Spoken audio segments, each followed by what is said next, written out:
Good afternoon, everyone. Thank you for joining us today for our Women's Philanthropy Board Roundtable program featuring Lee County's District Attorney Pro Tem, Jessica Ventiere. I'm Mary Elizabeth Fukai, and I serve as Assistant Director of the Women's Philanthropy Board. For those of you who may not be familiar with WPB, we are an educational outreach arm of the College of Human Sciences at Auburn University. And we provide educational programs like this one and larger in-person events as well to the public on a wide variety of topics, as well as mentoring initiatives for students within Auburn University. And we provide financial support to the College of Human Sciences in the form of scholarships and grants. Today, we are excited to feature Jessica and learn about her journey to the District Attorney's Office and what the future holds for the Lee County justice system. Jessica was appointed to serve as District Attorney Pro Tem in November 2020 by the Lee County judges. She is a native of Enterprise, Alabama, and graduated from Troy State University before earning her law degree from Cumberland School of Law in Birmingham in 2003. Jessica has been a prosecutor for more than 15 years, and she has tried over 100 jury trials. In 2016, she proposed legislation that would increase the range of punishment for children who were killed as a result of child abuse. And that legislation, which is called Ava's Law, passed unopposed.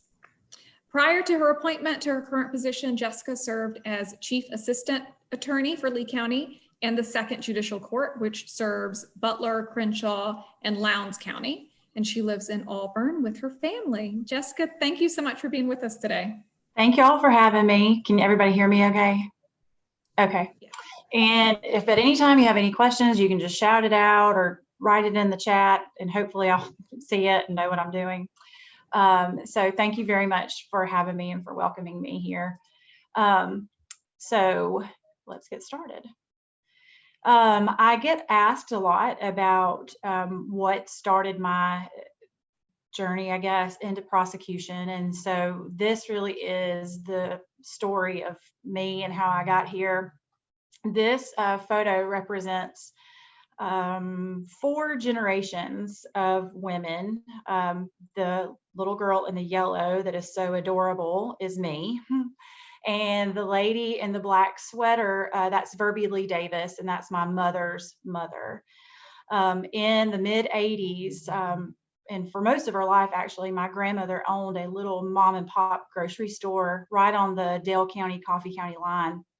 And so it was, and some of you may be familiar with these little type of shops, but the back was where she lived, and in the front was a store. And it was really in the very rural part of the county. And most of the time it was farmers that would come in. They'd take their lunch break in there, they'd get their gas and that sort of thing. And that's how she served her community. In the mid-'80s, someone came into the store and murdered her for just the little bit of money that was in the cash register. This was not a big business operation. This was a small operation. And I knew ever since that time that I wanted to be involved somehow in this criminal process. But I've also known for a very long time that I don't have the physical capabilities or really the courage and bravery that it takes to be a law enforcement officer. And so somewhere along the line, I learned about prosecutors. And honestly, I don't even know when that first time was or when I learned what they did.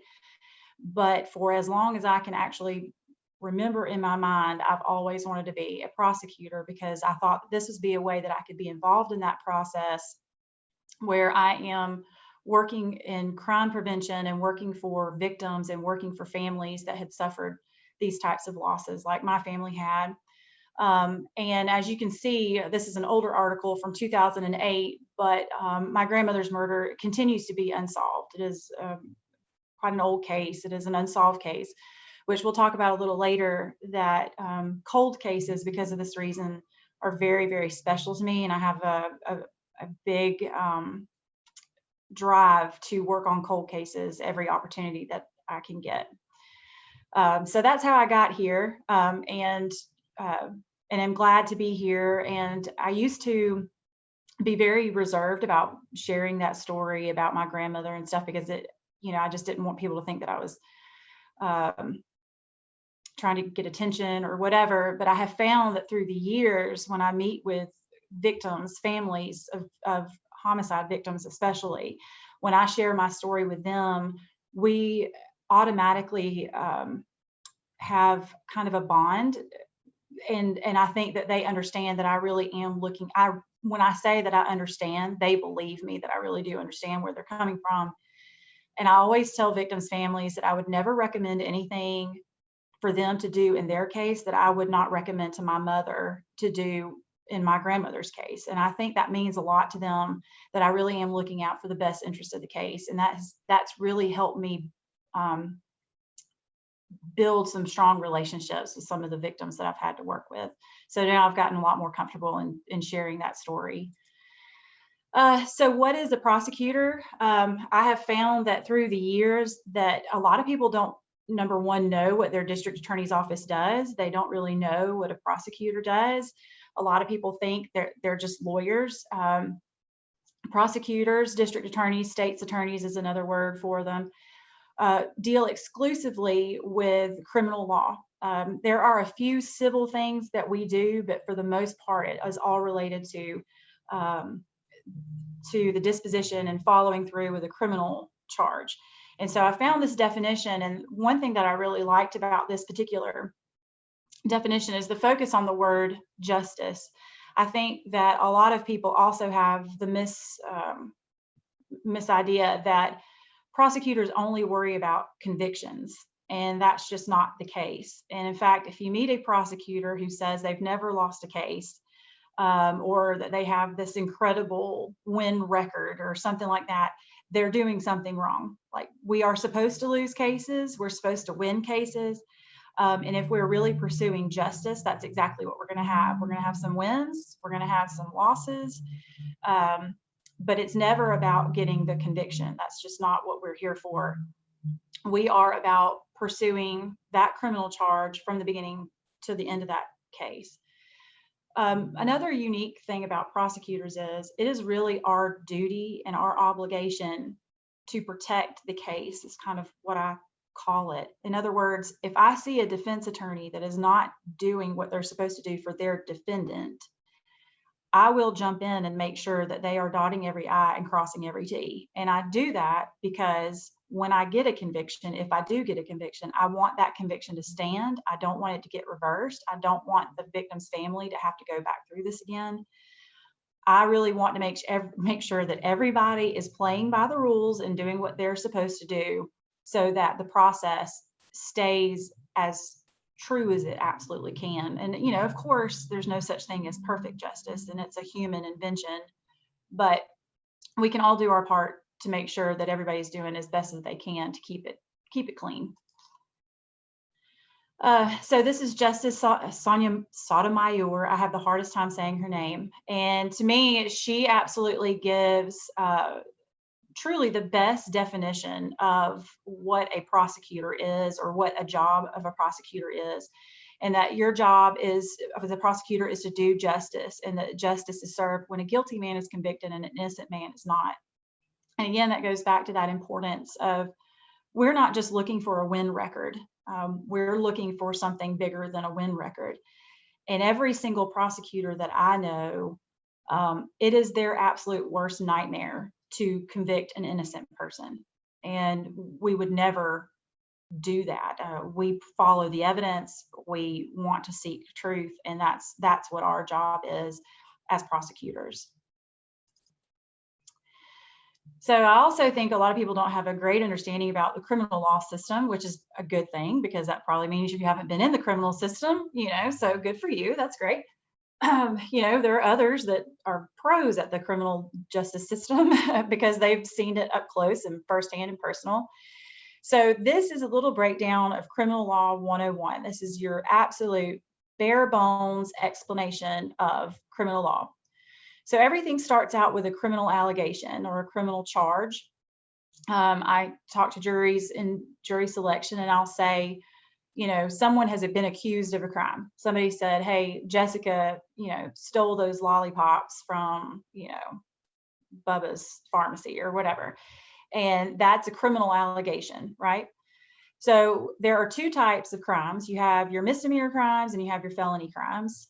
Your misdemeanors are going to be your lower level criminal offenses. So you're talking about shoplifting, you're talking about most bar fights are in your misdemeanor section, littering, DUIs, that kind of thing is going to be on your misdemeanor side of things. There's no jury in a misdemeanor case. All the facts and the law are all decided by the judge. And we have two district judges in Lee County, and that's Judge Bush and Judge Speakman. And then our cities also have city judges who decide the same types of things. So you have Judge McLaughlin and you have Judge Ben Hand in Opelika. And so they listen to the facts and the law, and they make their decision about whether that person is guilty or not guilty. Misdemeanors, the sentence always has to be less than a year. That's how you know it's a misdemeanor, is based on what that potential sentence is. And the judge sets that sentence. It has to be pretty extraordinary for a person charged with only misdemeanors to serve any time in jail.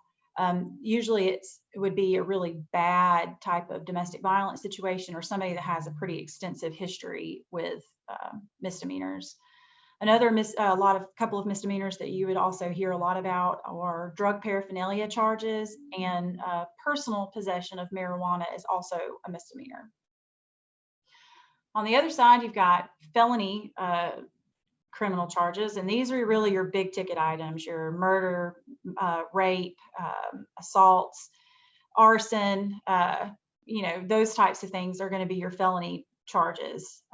And in Alabama, we have a grand jury system, and there are a lot of states that have grand jury. And I personally think that grand jury is a wonderful mechanism that, and in fact, the states that don't have grand juries, I don't know why they don't, because they should. So grand jury is a body of 18 people. It's, grand, it's big, 18. And all that is presented to the grand jury is only what law enforcement would present. It's usually one witness. We go through, we present in our grand jury anywhere from around 450 to 500 cases over about a span of 2.5 to 3 days. So we are flying through these cases. And all the grand jury is looking for is there enough evidence for this case to go to the next level? Is there enough probable cause to push it forward in the system? And this, to me, is a really great mechanism in our law, because it offers an opportunity for our citizenship to kind of see what's going through in our system, and also to make those decisions about, we think this should go forward, or we think this shouldn't. We think there's enough, or we think there's not enough. It's also a good opportunity for us as prosecutors to put out there that, there's maybe an issue with this search, there's an issue with this stop, or we just don't have enough evidence. We've got enough evidence for a warrant, but there would never be enough evidence to convict a jury beyond a reasonable doubt. And so it is a filter, basically. Grand jury is a filtering mechanism that makes sure that some of those cases that don't need to go forward are cut. Grand jury is completely secret. It's confidential. Nobody can talk about what happens in grand jury for very good reasons. And those reasons are, say you've got somebody who's been accused of a crime, and the grand jury decides that they've been wrongly accused and shouldn't have been accused. We certainly don't want to perpetuate their reputation in the community if in fact there hasn't been a finding of any kind of criminal action. The other good reason is, say we're investigating somebody who's particularly dangerous. If we don't want that person to know that we're investigating them and that charges are coming, so that they, skip town, or, run off or hurt somebody, hurt their witnesses, that kind of thing. So we keep it secret. Also, when the grand jury votes, that's even private from the prosecutors. I cannot be present when a grand jury votes as to whether or not they think a case should go forward or not. So the only people who know how the vote went were the members of the grand jury. So after grand jury comes through, we have a regular jury, which is a jury of 12 people, like what we're all used to seeing on, CSI Miami, CSI Op, CFI, all those things, all those criminal shows. These are your juries of 12, and they decide whether someone is guilty or not guilty. And the thing about what's unique about a jury of 12, it's called a petit jury. So you have your grand jury and then your petite jury, your petit jury. They have to be unanimous. all 12 have to agree on what that verdict is going to be. And if you've ever gotten a group of friends together and tried to decide where to go to lunch, you understand how difficult it can be to get 12 people who are not even your friends, these are strangers, to get to agree on something as serious as a criminal charge and a criminal outcome. But that is what's necessary, and we have to prove it beyond a reasonable doubt to all 12 people. And then finally, if there is a conviction, then the judge is the one who does the sentence. I think a lot of people misunderstand that, and they think that maybe the jury sets the sentence, and that's not the case. They are only deciding guilty or not guilty. After that, the judge takes over and the judge puts the sentence in place. And any questions so far about any of that? Like I said, interrupt at any time. I'm open. I have a question. All right. How do people, or how it's decided who gets originally called for jury duty? I'm Okay. almost 48 years old and I've never been called. And All right. I just wondered why I hadn't made the cut yet. That's a good question. And I've actually never been called either. And I don't know that they would even know what to do with me if they did call me. So it is based on driver's license in Lee County. And in fact, I'm glad you asked that, because a lot of people think it's based on voter rolls. And so people won't register to vote because they think that's going to make them have to come to grand jury, or come to a jury. And that's just not true. It's based on your driver's license. So our court administrator will send a request for summons to Montgomery, and it is completely random. And they take driver's license based for our county, run it through a system, and they shoot out a list of names. And it is strange because we will have people who I have seen them multiple times get called, to the point where I'm like, weren't you on that case that I tried? And they'll be like, yeah, I was, and then there are other people like us that have never been called. And then there are some people who never want to be called. They get called all the time. And there are some people who would like to participate and they've never been called. So it's completely random and based on your driver's license. So, and you have to be, you have to live in Lee County. And sometimes that causes some problems with us. We've got people that move to Columbus but they don't update their driver's license, and they would be ineligible from serving on our jury. Jessica, I have a quick question. Does one have to be an American citizen or in process of citizenship? Is there a citizenship requirement? There is a citizenship requirement. So you do have to be a U.S. citizen. And there's a list of basic qualifying questions. Are you a U.S. citizen? Have you been a resident of the state of Alabama, or are you a resident of the state of Alabama? Have you been a resident of Lee County for the past 12 months? Can you read and speak and understand the English language? And are you mentally and physically fit, basically, to serve on a jury? I always thought that was a strange question, because I always thought if you ask somebody if they were mentally fit enough to, serve, that how would they know if they were mentally fit or not? But we actually do get a lot of people who their main answer is, they suffer from a type of anxiety that they're worried about the type of case that they would see as being some sort of triggering event for them emotionally. We hear a lot of that. We see a lot of doctors' excuses and stuff. And, sometimes I think, well, their medical history sounds better than mine, and I'm sitting here. So, it just depends on, what you have. But those are the basic questions in order to serve. So the Lee County District Attorney's Office, we didn't have this previously, and this is something that I wanted to make sure that our office had, is we have an office mission statement, which is basically that our office is committed to vigorously prosecuting crimes, delivering justice for all victims, supporting law enforcement and seeking the truth, and aggressively working to prevent crime through education and information. I thought it was important for us to have a mission statement, number one, so that we could share it with our community to know that these are our goals always. This is always what we are working on. And also, I wanted all of our prosecutors to know that if they were struggling with making a decision, this is what they should fall back on. And if it doesn't answer or push this mission statement, then they don't need to do it, and they need to feel better about making those decisions. Because being a prosecutor is a lot of judgment calls, and it's very important judgment calls that you're having to make. And sometimes you really don't make anybody happy. I mean, you have a lot of people mad at you based on the decisions that you have to make. And so if we can say, look, if it doesn't fall into one of these categories, then it doesn't support our mission, and we're just going to move on. And so this, I think, has been helpful for a couple of reasons.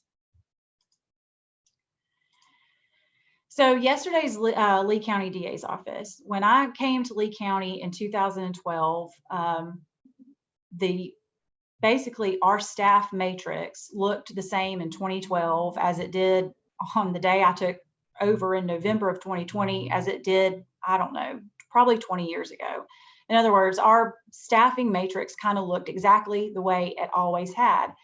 And I think that it's real easy, especially for agencies, to kind of always just stick within what they've always done,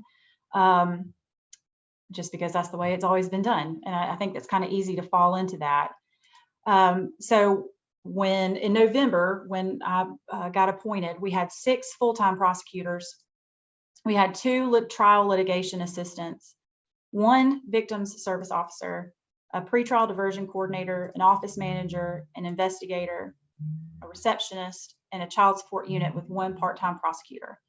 And like I said, those 6 prosecutors had basically been not the same 6, but that number had not changed for years and years, as long as I had known. And one of the benefits of having worked in this office before the appointment was that I understood the stress that our prosecutors were under in dealing with the volume. And so that was the very first thing that I looked at is, are we really stuck with 6, or can we do something differently? And this was important because Lee County is different. Lee County, I think we all know Lee County is not the Lee County that it was even 10 years ago. Lee County has changed leaps and bounds since let me go back, sorry. Since I came here with my 2 girls in 2012. And just to give you an example, Opelika Police Department, which by the way, they, for the first time ever, have put out a year in review. It's online. It is a really great little publication. I encourage you to take a look at it. It really gives you some great information about the Opelika Police Department. But basically you see there that from 2019 to 2020, they had more than 3,000 calls for service in 2020 than they did in 2019. So that's 911 calls that are coming into the system, calls for service. Some are criminal, some are not. But that just shows you the growth of 3,000 in just 1 year. And this is not this past weekend, I should take that out, but we had one particular weekend in January, and I always want to make sure it's clear it's January because this was not even football season. There were 38 felonies committed in one weekend in Auburn this January in 2020. As of January of this year, we have, at this point, we have over 3,000 cases pending grand jury. We've had a nearly 40% increase in grand jury cases since 2019. That's just since 2019. We have several millions of dollars that are owed to our court system, to Lee County, not just any court system, but our court system. And there's nearly $600,000 in unclaimed funds that need to be paid out to crime victims that we have just kind of lost communication with. So you can see that the needs of our community are growing. And I think that part of that is, Lee County has grown population wise. With population is going to come increased crime. I think COVID has contributed that in some ways, but I don't really want to put a lot of blame on COVID because this was coming whether we had COVID or not. This is just a natural part of our growth. So what does that mean? That means that the Lee County DA's office has got to change in order to really make sure that we're serving our community the best way that we can. And so as of February 1st, so I came in November, on February 1st, we hired 3 more full-time prosecutors. So now we have a total of 9 prosecutors that are actively working these cases. We have added an additional trial litigation assistant. And basically what we did there, I took a look at what our staffing was at the moment, and I tried to see, all right, where can we reallocate assignments? What are things that we're doing that we don't need to do anymore? What are some things that we should be doing? And how can we stretch the staff that we have without overburdening them, but without taking on more of a financial burden for the office as well. So what we did is we basically had staff that we already had here, and we changed their job responsibilities, and we were able to create 3 trial litigation assistants. And trial litigation assistants are crucial because they are our victim service officers. So instead of having one person responsible for all the victims in Lee County, we now have 3. And part of that included one of those trial litigation assistants is responsible for the victims in juvenile and district court. So if you'll remember, in district court, we talked about those are our misdemeanors, but that includes our domestic violence victims. That includes people who somebody was drunk driving and they ran into them, and maybe they were hurt as a result of a DUI wreck, or maybe they just took out their mailbox, with their DUI. Either way, they've suffered a loss, and we didn't have a person there actively working on their needs until February of this year. Same with juvenile court. Juvenile court is a very important court because we have juveniles who commit big boy and big girl crimes. Just because they're young does not mean they don't think that they're bulletproof. So they are out there committing robberies, they're committing horrible assaults, they're busy kids.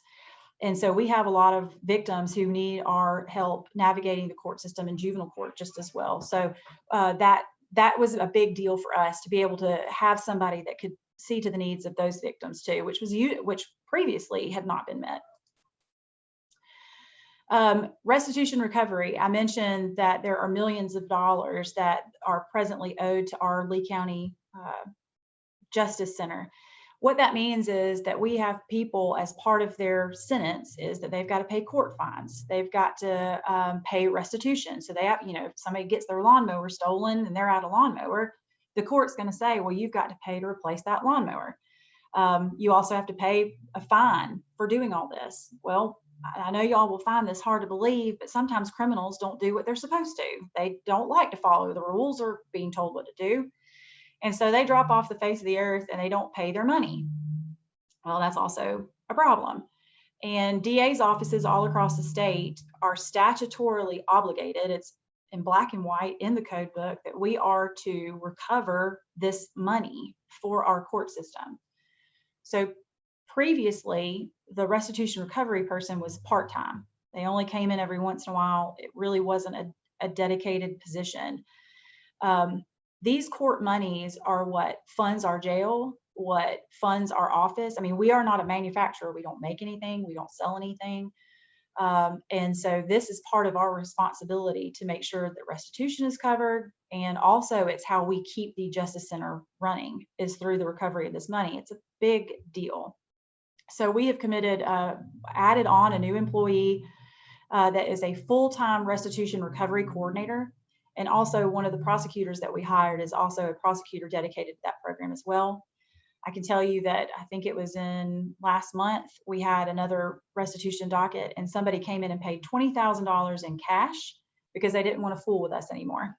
They were tired of us calling them, and then we told them they would have to come to court till it was paid. So they said, hold on, and they went out to their car, and it was probably drug money, but whatever. So they paid their $20,000 and we were able to recover that money. We now have a fully staffed child support unit, so we are doing our best to recover back child support and working diligently on that. And so that is where we are today. That is how we've made our changes in just really a short amount of time. And I can see that it is making a huge difference. Just having more manpower and a better understanding of what our roles are, it's made a big difference around here. Wow. Well, first, thank you. That is awesome. And second, we have a question that came in. Are bench warrants issued for unpaid restitution? They can be. They certainly can be. So what we want to make sure, because first of all, we don't punish people for being poor. We don't do that. We do our best to make sure that they have notice that they owe this money. And we also have things in place, and I want to make this clear too about restitution recovery. We have options where they can work off through community service. Now, you can't work off restitution. So if you owe for that lawnmower, you're going to have to pay for that lawnmower. But your court costs and your fines, if you go and work at the Salvation Army or the Humane Society or the food bank, any of those, you can work off your fines at $10 an hour. And I always tell them that's tax free. I mean, you're getting $10 off of your fines and cost, and you're also doing something good for your community. And we've had people who've actually gotten jobs because they ended up doing such a good job through their community service that they've gotten some employment out of it too, which has been great. We also offer incentives. There's the Ready to Work program. If they complete this program that gets them jobs ready, then they can, I think it's $1,000 or $2,000 that they can have cut off their fines and costs, and they're then, capable to get a job. If they had a drug offense, if they completed a drug program that's been approved by the court, they can get $1,000 knocked off their fines and costs. So, we are not out there. We don't want people to fail. We certainly don't set people up to fail, but we do expect people to have those consequences and the accountability for the actions that they have. And if someone just absolutely thumbs their nose at the system and they're like, forget it, I'm not going to pay your money and I'm not going to come to court even though you told me to, then yes, we'll pursue a bench warrant for them to come and basically tell the court, why didn't you show up and why aren't you paying? So we do that when we need to. All right. So here's the future of the Lee County DA's office. And I, like most lawyers, I can talk and talk and talk. So if I start going too long, y'all just, wave a hand or whatever and tell me to shut up. This is our future goals for the Lee County DA's office. You saw that 3,000 number, which is even more because that was in January. And believe it or not, people are still committing crimes even today. And so our grand jury presentments are growing every day. And we have 4 grand juries a year, and we're going to add 500 cases, make sure that we have 500 cases presented at each term. So by the end of the year, we'll have presented 2,000 cases. My math is not so good. Just trust me, we're going to get 2,000 cases. So we're adding numbers to our grand jury, working through it. We want to reduce our operating expenses in addition to looking to see if we could hire new prosecutors. I wanted to see where we could cut costs. We've done that. We have cut about $1,200 a month, I think, off of our expenses since November. And we're continuing to look for ways of making our dollar stretch as best as we can.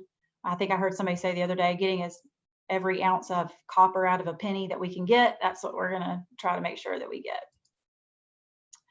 We're going to work with our judges and court administrator to develop more efficient ways to resolve cases. Like I was saying, all felonies have to go through grand jury, but if a defendant wants to, because they know, that was definitely the crack cocaine that you found in my pants pocket, in the pants that I was wearing, like, let's all save some time and I'll just tell you I'm guilty. They absolutely can do that. And so we're in the process of developing what's called a rapid resolution docket, where these people have the opportunity to go ahead and plead to their offense, get moving on down the line. Most of these are going to be probation offenses. And that also takes those cases that would otherwise go to grand jury and gets them out so that we don't have to clog our grand jury with people that already want to plead guilty. We want to help them out.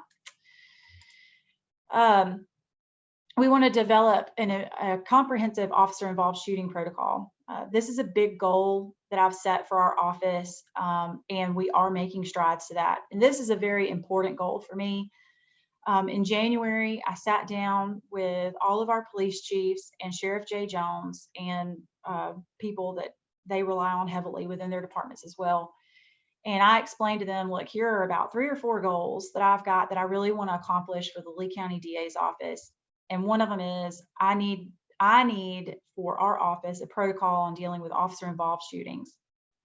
And through that conversation, we all decided it would be a good idea to work towards a unified protocol that we all could follow and that we all had in place when we weren't under extreme heat about what was going on. And this is important because it's not a matter of if we're going to need this, it's just a matter of when. And as we all know, in this community, in 1 year alone, we had 4 officers that were shot in the line of duty, one of them fatally so. So this officer-involved shooting protocol or death in custody protocol is very important. It's unified. It gives us all a working understanding of what our commitments are going to be. Very important to me, it sets out very clearly how we will handle the media, when we will release body cam footage, when things will be presented to a grand jury, who will do the investigating. So, and right now it's in the draft stage. So we have a draft that I plan to push out to our law enforcement officials by the end of the month. Once we all agree on it, then we'll present it to our community leaders and our religious leaders so that everybody in the community is aware that this is what we will operate under when this type of event happens. And like I said, to me, it's important to have it ahead of time so that when it does hit the fan, we can say, look, everybody's on notice. This is how we're going to handle this. This has been talked about through our community and religious leaders. And y'all are just going to, everybody be patient. We're going to follow our protocol. And I think that's important. I want to make sure that we get that done. We're going to continue to provide public education opportunities. Hashtag Inappropriate is a program that I put together a couple of years ago. It's directed towards parents on cell phone safety. It's basically how to talk to your kids about sex and how to monitor their cell phones. And I am not a media expert by any stretch of the imagination. I mean, I had to ask how to share the screen today, but here's what I know about cell phones. And I've got 6 kids. I have 4 stepsons and 2 daughters, and I understand what a cell phone can be. It can be a very dangerous thing, and that's online, that's social media, that's the whole thing. And we have seen case after case come through our office of kids who did not understand the repercussions of how they were using social media and how they were using their cell phones. But I also understood that I'm not smart enough to talk to kids about social media and cell phones because they're way smarter than we are, but I can talk to parents. And a lot of times, as we all know, parenting is about picking your battles. And so hashtag Inappropriate is really encouraging those parents, pick this battle. You've got to pick it. This is one that you want to fight. And it gives them tools on how to, number one, how to be more confident in picking the battle and some things to look for, and just to encourage them and strengthen them that this is something, it is going to cause war in your house, but it is necessary and you're going to be glad that you did it. So hashtag Inappropriate, we've done that in schools and we've done it in some churches. COVID put the brakes on that. Fortunately, we're getting kicked back up. I think in April, I'm going to present hashtag Inappropriate to all of our foster parents in Lee County this month. You may have seen recently the Sydney car. We put a public post on our social media account about Sydney. Sydney is a simulated impaired driving experience. And that's how I'm going to say it because my daughter's name is Sydney. So I just choose to say it's Sydney. And, but anyway, so Sydney has been a phenomenal resource. It's a little go-kart. That was also one of the 3 goals that I presented to law enforcement. We had already had this resource. It was not being used. And I had said, we're going to get this out of the box and we're going to use it. So we're all working together, and Sydney is going to be presented to every high school in Lee County before the end of the school year, which is incredible considering what we've had to deal with COVID. And that's only going to, and then we're going to continue through the summer with our DARE camps and then into the next school year. And we've had a lot of interest for adult activities with Sydney because it does simulate impaired and distracted driving. They have goggles that you put on that shows like, okay, if you're 0.08 drunk or if you're, 0.15 drunk and we need to take you to the hospital, that kind of thing. And so these people, and I love it because Sergeant Pam Revels with the Lee County Sheriff's Office, every time she takes Sydney out to these schools, she sends me these videos and the kids are just laughing and they're just running over these cones like crazy. And I love it. It just makes my heart happy to see it because they are learning such a valuable lesson hands-on that they're not going to forget. And so we've had some adults that have reached out to us about wanting to use that too. So we're looking at some of our citizen police academies and stuff and seeing if there's an opportunity to use Sydney there. So again, I love getting out into our community and talking about crime prevention as often as I possibly can. We've had a couple questions coming through the chat. The first is, do you think having a high profile criminal case or high profile criminal cases televised help people see how real life trials proceed as opposed to television law shows, you know, your CSIs like you mentioned earlier? Right. I think that we always have to keep in mind that television is a business and they are there to entertain. And I think as much as they can make it realistic, you know, that may be their goal. And I do think it brings attention to certain things. But for every case that makes national attention, there's 100 cases behind it that don't, that are just as important. I do think that it can raise some public awareness. But I just know firsthand that you cannot condense a year-long investigation, a week-long trial, years of preparation or whatever it is into a 45-minute television show. You just can't do it. So yes, it does raise awareness.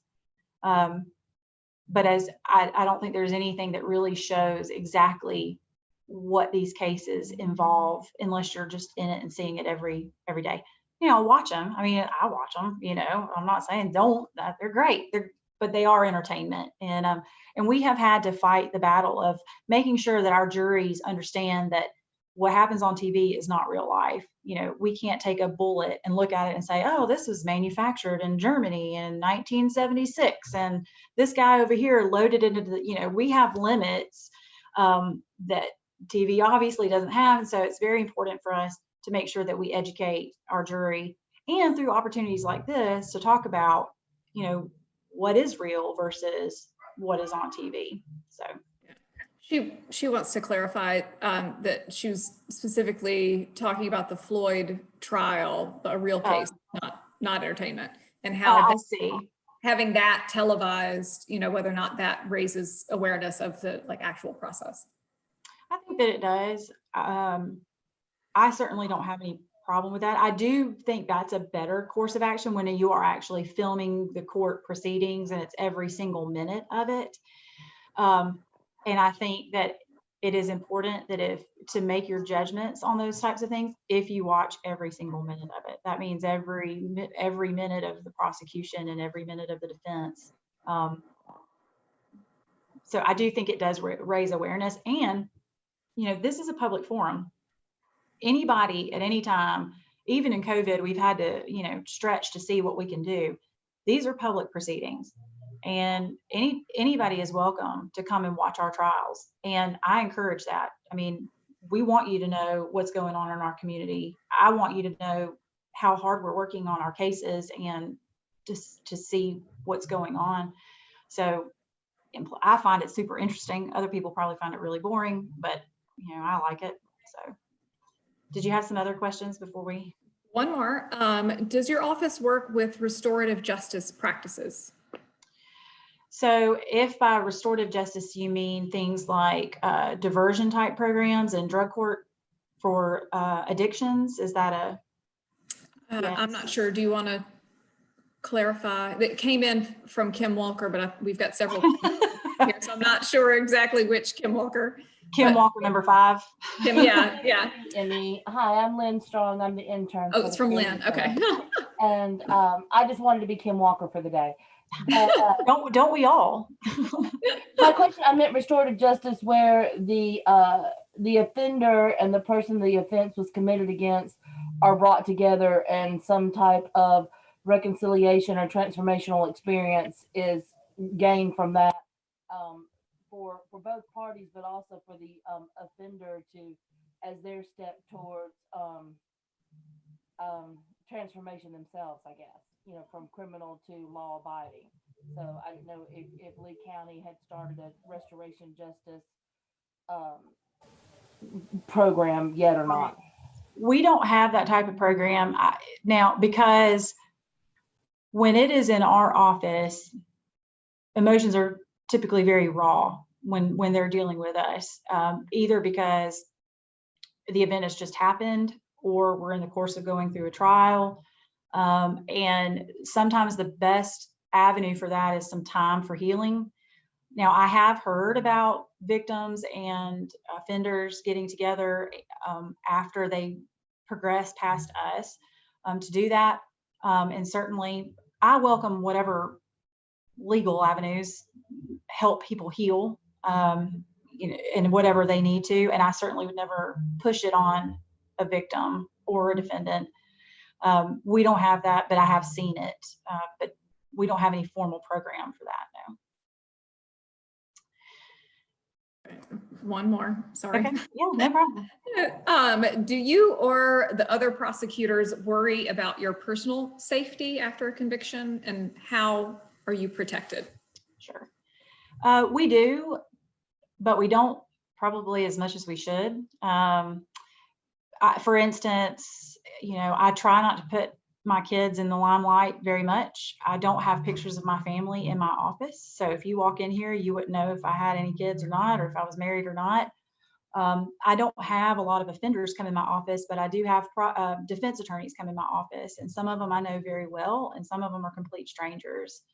And so my children, whether it's a good thing or not, but through divorce, we all kind of have all these different names, which is great. So I'm the only Ventiere in all of the state of Alabama. So, if you go looking for my kids with the last name of Ventiere, you're going to be out of luck. You're only going to just circle back around to me, which I prefer. I've had some cases where I felt like I needed to make law enforcement aware of where I was going to be. I've had to put witnesses in hiding before. We've had to kind of create our own witness protection program in Lee County, believe it or not. So our court security office, which is managed and run through the Lee County Sheriff's Office, does an incredible job of keeping us safe. And I always know if I've made a defendant really mad because of where the court security officer is standing in relation to me in the courtroom. If they tell me to move over, then I know I've made somebody mad. If they don't really care, then I know we're good to go. They like for me to park in a certain spot so they can kind of keep an eye on where I'm parking. And that was before I became DA pro tem. I guess I just, have a way with making people super mad. But they do a great job of monitoring people who come in, making sure they know when we're in the building and coming in and out. So, and we have panic buttons in our offices, and we also have other alert systems and stuff that we use to keep ourselves safe. And then, of course, our prosecutors, we all understand what we're doing, and we all just try to stay very alert and aware of our surroundings and what we're doing. Okay. I don't know if that flashing is like another chat, or I don't know what that has been. I'll keep going. It is. We've had 2 more questions come in, but I'm going to wait until you're finished, and then we can ask all of them. Okay. All right. That sounds good. And again, y'all tell me if I need to stop talking. So. So one thing, also our future goals, I'm going to go take that one back, is we want to invest in law enforcement needs and training. This again is something that we've been able to accomplish since November at our January meeting, which proved to be very, very productive. And it will be my goal that at the beginning of the year to have that same meeting every year, because we've been able to make so much progress. I mean, here it is, it's the 1st of April, and we've done so much already. Law enforcement came to me with a particular need that they had. It is a piece of equipment that, as far as I know, this piece of equipment was only available with the Attorney General's office. So if they needed to make use of this particular investigative tool, they had to go to Montgomery, spend half a day up there dealing with it and all that other stuff. We researched what it would take to invest in that piece of equipment and bring it to Lee County. We did that. We've all gone in together and bought that piece of equipment. The DA's office is responsible for it. It's housed here and secured here. And the investment in that piece of equipment has cut down so much on their wasted time and travel and in sitting around waiting for this particular tool to be used. They can come here, it's secure, and they can go and continue to work. We want to provide training opportunities Monday, we just sponsored through the Child Protection Services Project a day-long course on human trafficking, on how to spot it and how to investigate it and how to ultimately make arrests in human trafficking. And then in the summer, in July, we're going to offer another, and these are trainings that we put on through our office that are free to our law enforcement officers, because they are required to get these trainings. And if we can do it for free, it saves everybody money. And, you know, DA's offices have a lot of contacts with a lot of different organizations, and we're not really charged anything either for it either. So it's just a great opportunity for us. And so in the summer, we're going to have another training on DUIs and domestic violence. Again, we want to expand public awareness on human trafficking. That started with our law enforcement training. We're working, hopefully, I would really like to get a human trafficking recognition and prevention course or whatever for our teachers this summer. I'm hoping I can get that done. I'm not super sure I'm going to be able to make that happen. But I really would like to do that, and then open it up to, again, our religious groups and our community groups too, so that we can all be aware, because human trafficking is in Lee County, and we need to make a hostile environment for human traffickers in Lee County, and the only way to do that is through public awareness. We want to support local nonprofit agencies that directly impact crime reduction. If you follow us on Facebook, you will see that we do a lot with Big House Foundation, which is a foster care organization. And I know some people may think, well, what has that got to do with the reduction of crime? Well, it has everything to do with it, because those kids got in foster care most of the time because of criminal activity based on their parents. So we want to do everything we can to bring awareness to foster care, to make those lives of foster kids a little bit better if we can. And I was really blown away. Like, my heart was just absolutely bursting, just because of those couple of times I put out on Facebook that we were a collection site for what Big House was doing.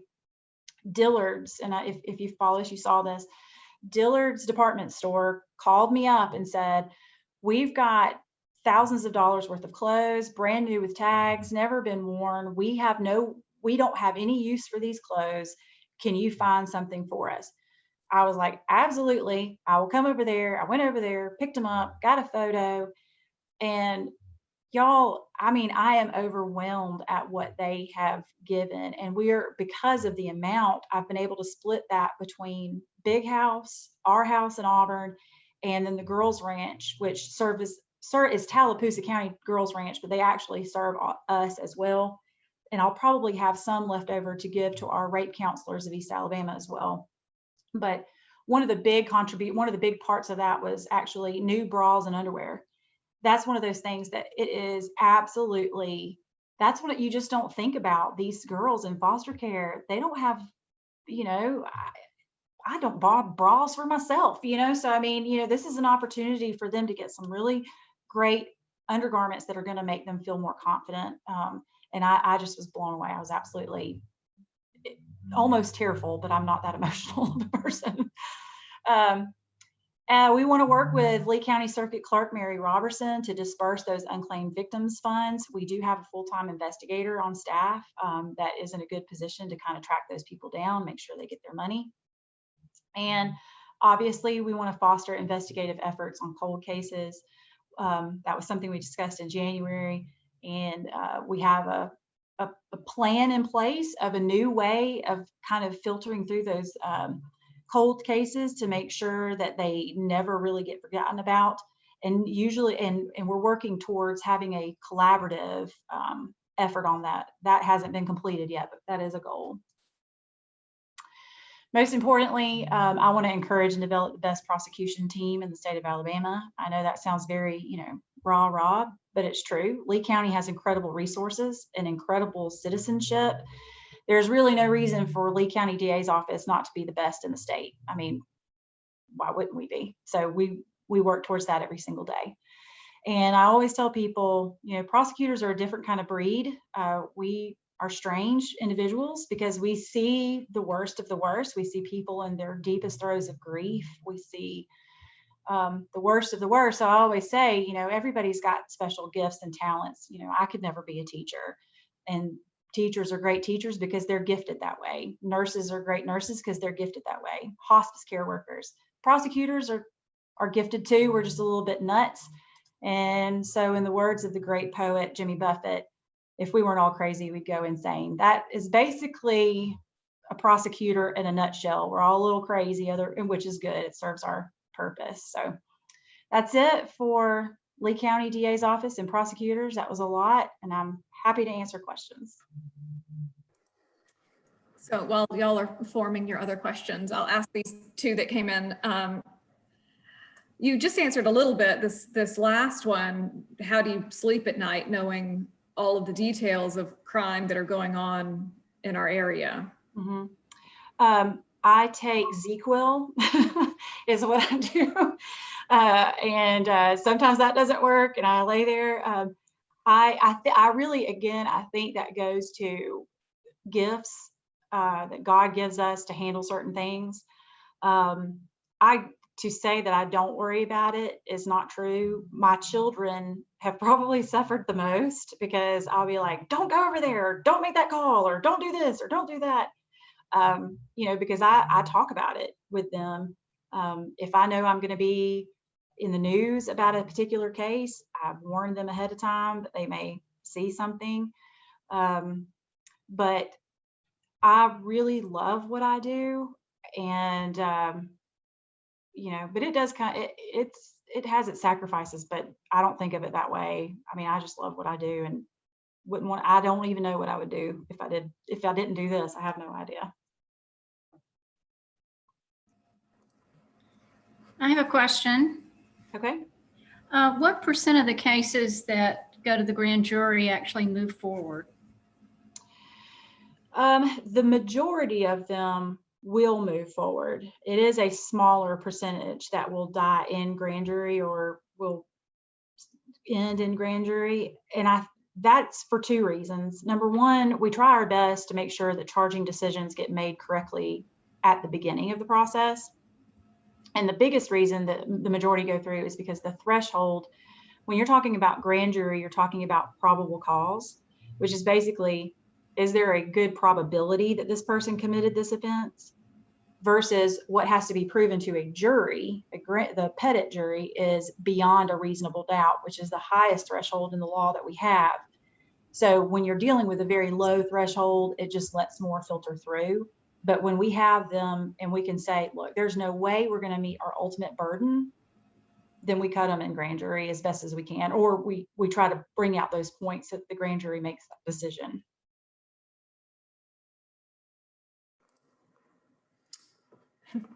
I'll be interested if you know the answer to this question. Do you think Alabama will ever legalize marijuana? And if so, how will it impact the criminal justice system? Okay, so here's my answer on that. I do have a little bit of information. I think that the legislature got pretty close, and they're still in session. There's always legislation that's presented every year regarding the legalization of marijuana. And there's been a lot of talk about this particular bill. It is basically a medical marijuana or a mercy usage type of statute. And it has like a whole laundry list of medical conditions where you could use medical marijuana. However, and this is where people get confused, medical marijuana is not the marijuana that is growing, somewhere. It's not the smokable kind. In fact, that's even in this bill is not legal. It is a prescription that you get through an authorized dealer, or like a dealer, provider. I guess that's a better word than dealer. I don't really know, I think some of states that have legalized marijuana, when we talk to their state attorneys and their district attorneys, I do think there have been some consequences to the passage of that bill that they wish they had thought about before they enacted the bills they have. So in some ways, we get the benefit of learning from what others are doing before we make that ultimate decision. But what I always say is this: there are three branches of government. There's the executive branch, the legislative branch, and the judicial branch. And believe it or not, the DA's office, we are in the executive branch of government. So I carry out the laws. I don't make the laws. So If it is against the law, I'm going to follow my duty. If it becomes legalized, I'm going to follow my duty. So as far as Alabama legalizing it, I think probably, I don't know when or what it would look like, but I don't think it's going to look like what people expect it to look like, which is everybody's smoking joints all the time. I don't know that it's going to look like that.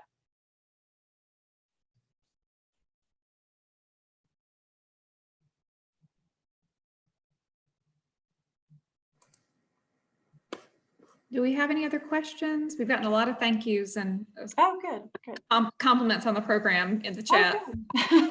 Good. I don't see any other questions. Anybody else on here want to shout something out?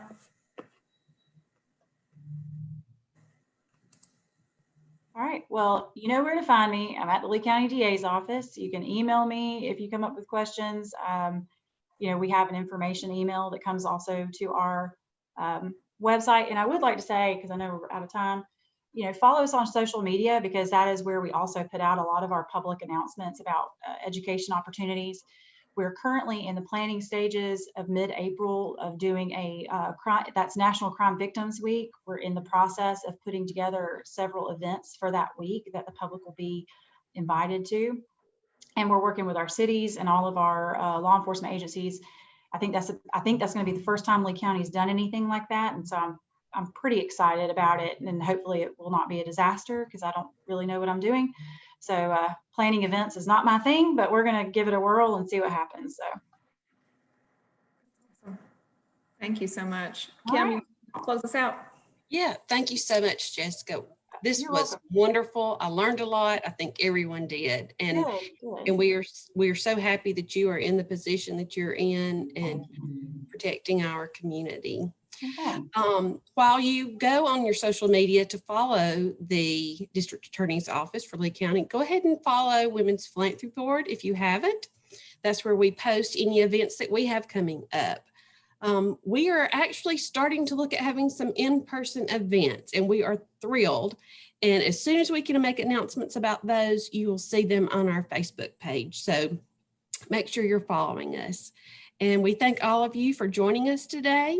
It was wonderful to have so many on the call, and we appreciate everything that y'all are doing.